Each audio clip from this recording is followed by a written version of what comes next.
Bog drage moje, dobrodošli na moj kanal.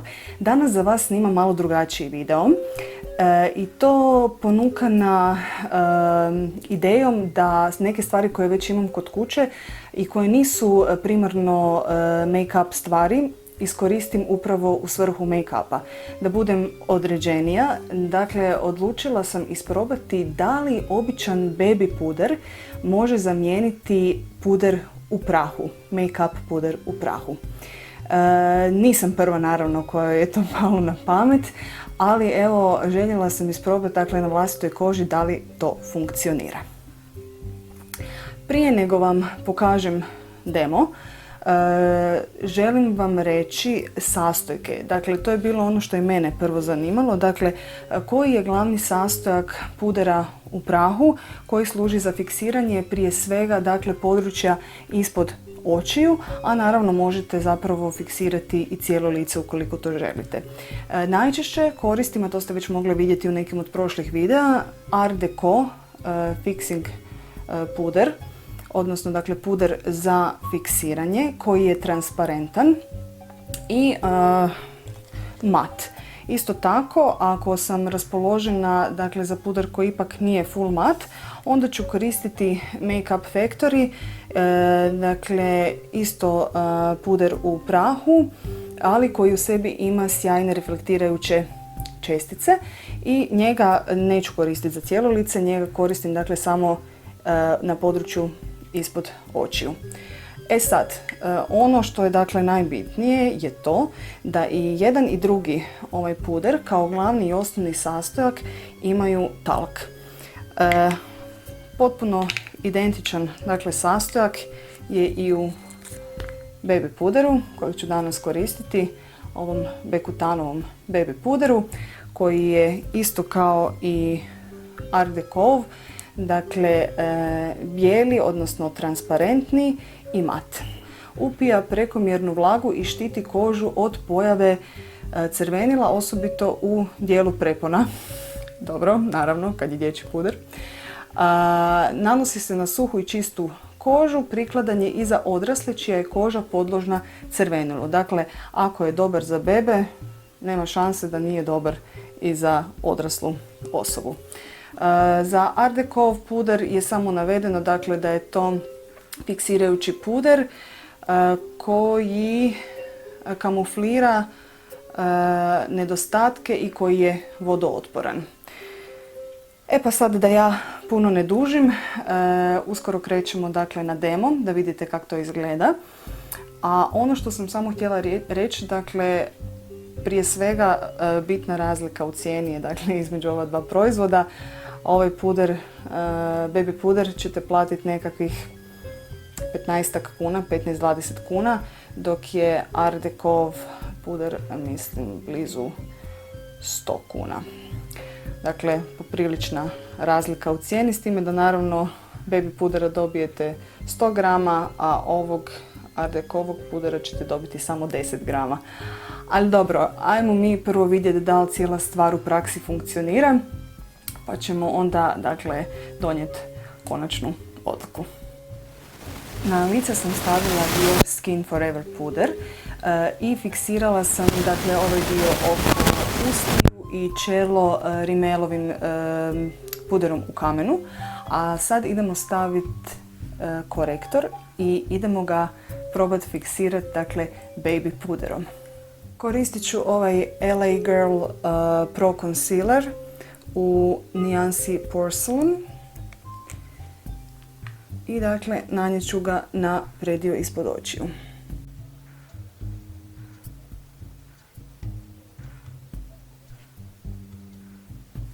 Malo ćemo staviti na nos.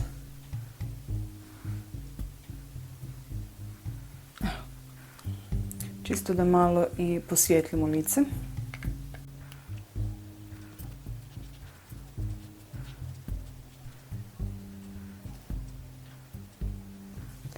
Inače, nemam naviku stavljati puder nakon šminke na očima, ali evo danas sam za potrebe ovog videa dakle prvo našminkala oči, a tek onda stavljala puder. i nadam se da to dobro izgleda.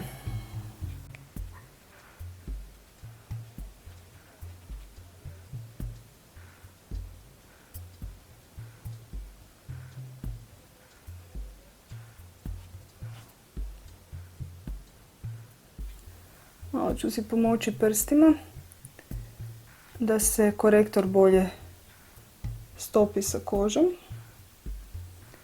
i da se ne bi nakupljao u sitnim borama oko očiju.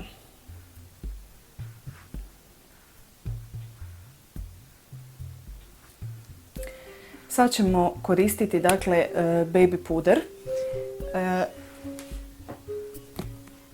Imam dva. Imam ovaj Bekutan baby puder i ovaj Oh So Heavenly. Ovaj još nisam otvorila, a ovaj je već pri kraju. Pa ćemo onda za potrebe ovog videa koristiti dakle ovaj Bekutanov puder. Dakle, ista stvar kao i sa bilo kojim drugim puderom u prahu s kojim želite fiksirati predio ispod očiju ili cijelo lice. Poslužit ću se čepićem.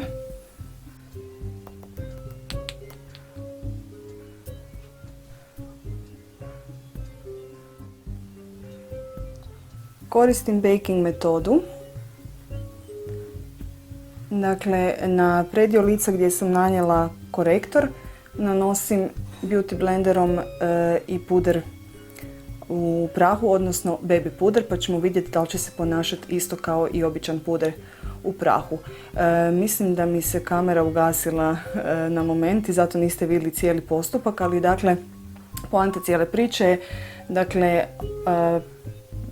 spužvicu, beauty blender, što god imate, možete i običnim kistom za šminkanje, dakle, uroniti kist, odnosno spužvicu u puder i nanijeti ga, kao što sam rekla, dakle, na sve predjele lica koje želite fiksirati i dodatno matirati.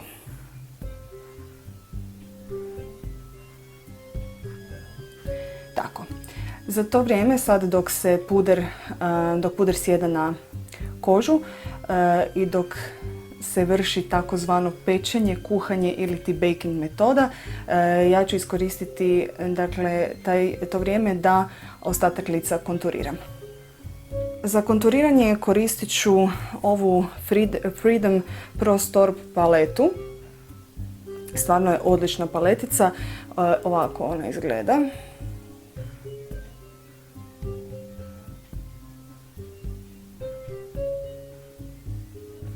Ja ću sada danas koristiti ovu ovdje nijansu i malo ove srednje nijanse.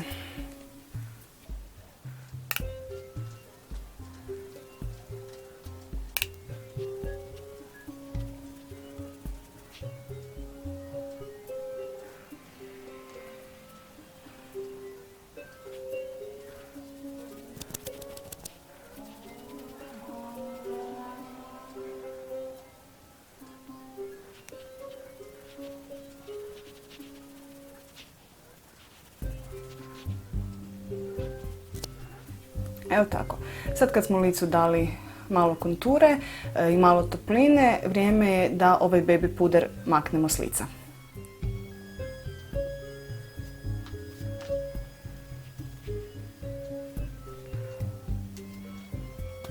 Odlično.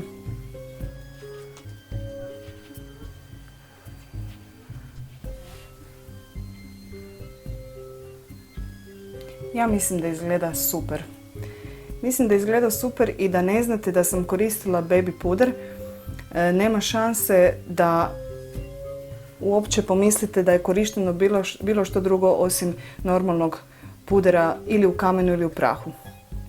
Čak mislim da ovaj baby puder, zbog toga što je bijel, lagano još i posvijetli područje ispod očiju i to jače nego običan transparentni puder u prahu.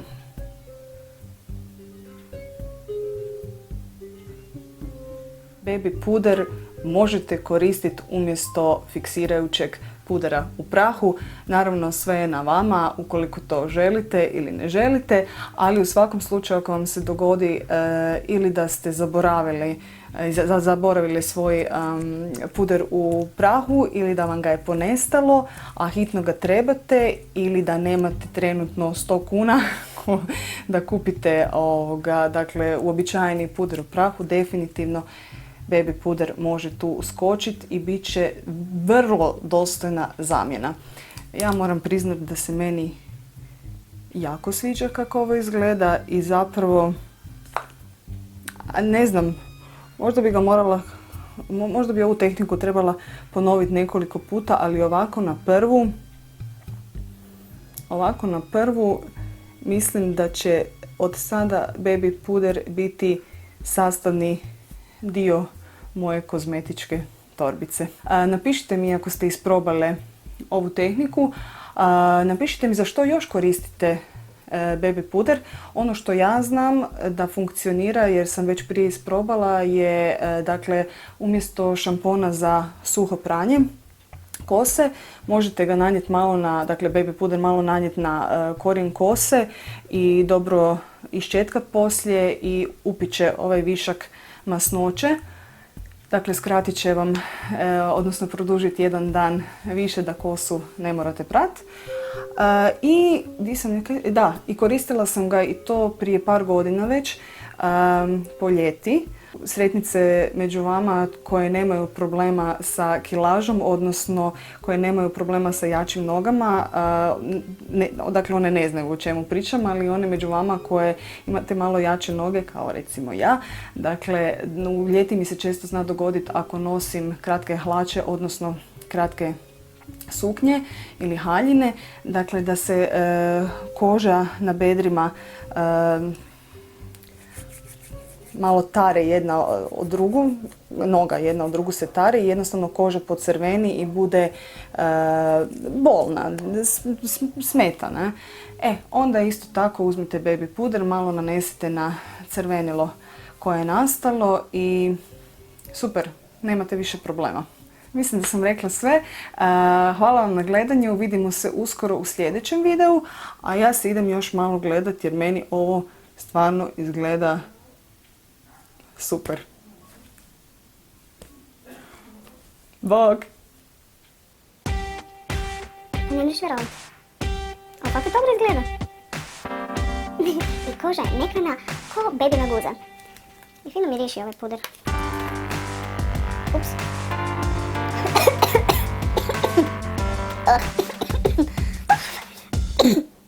Mala napomena. Pazite kad sipate puder van jer u protivnom sve oko vas bit će bijelo.